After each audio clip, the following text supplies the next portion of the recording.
ಸುಮಾರು 300 ಎಕರೆ urban development department ನಗರಾಭಿವೃದ್ಧಿ ಇಲಾಖೆಗೆ ಸೇರಿದಂಥ ಸ್ಥಳದಲ್ಲಿ ಇಂಟಿಗ್ರೇಟೆಡ್ ಟೌನ್ಶಿಪ್ ಮಾಡ್ತಾಯಿದೆ.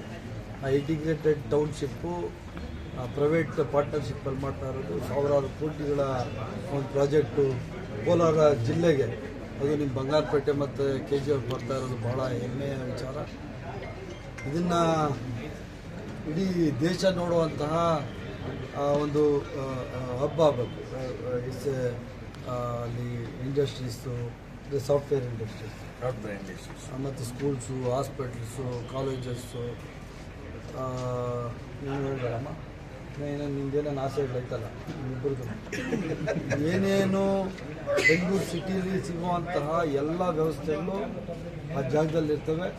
ಅಂತಹ ಒಂದು ಪ್ರಾಜೆಕ್ಟಿಗೆ ಇವತ್ತು ಮುಖ್ಯಮಂತ್ರಿಗಳು ಒಪ್ಪಿಗೆ ಕೊಟ್ಟಿದ್ದಾರೆ. ಮಾನ್ಯ ಶಾಸಕರಾದ ರೂಪಕಲಾ ಅವರು, ಮಾನ್ಯ ಶಾಸಕರಾದ ನಾರಾಯಣಸ್ವಾಮಿ ಇವರಿಬ್ಬರು ಇದನ್ನು ಕೋಲಾರದಲ್ಲೇ ಮಾಡಬೇಕು ಅಂತೇಳಿ ಇನ್ಸಿಸ್ಟ್ ಮಾಡಿಸಿದ್ದಾರೆ. ಭಾಳಷ್ಟು ಕಡೆ ನಮ್ಮದು ಅರ್ಬನ್ ಡೆವಲಪ್ಮೆಂಟ್ ಜಾಗ ಇತ್ತು. ಮೈಸೂರಲ್ಲಿತ್ತು, ತುಮಕೂರಲ್ಲಿತ್ತು, ಹುಬ್ಬಳ್ಳಿ ಧಾರವಾಡದಲ್ಲಿತ್ತು, ಬೆಳಗಾಮಲ್ಲಿತ್ತು, ವಸಂತ ನರಸಾಪುರ ಅದೇ ತುಮಕೂರಲ್ಲಿತ್ತು. ಆದ್ರೂ ಎಲ್ಲ ಬಿಟ್ಟು ಇಬ್ಬರು ಕ್ಷೇತ್ರದ ಮಧ್ಯದಲ್ಲಿರುವಂಥ ಜಾಗ ಮಾಡಲೇಬೇಕು ಅಂದಾಗ ನಾನು ಅವ್ರ ಸೇರಿ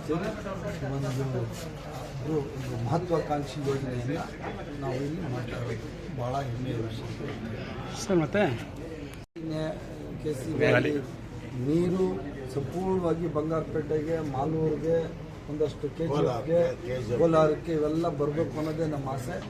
ಏನು ನಮ್ದು ಅಲಾಟ್ಮೆಂಟ್ ಇದೆ ಎಲ್ಲ ಅಲಾಟ್ಮೆಂಟು ತಗೊಳ್ಳೋಕ್ಕೆ ಶಿವಮೊಗ್ಗದಲ್ಲಿ ಏನಾಗಿಲ್ಲ ಅಂತ ಗೊತ್ತಿಲ್ಲ.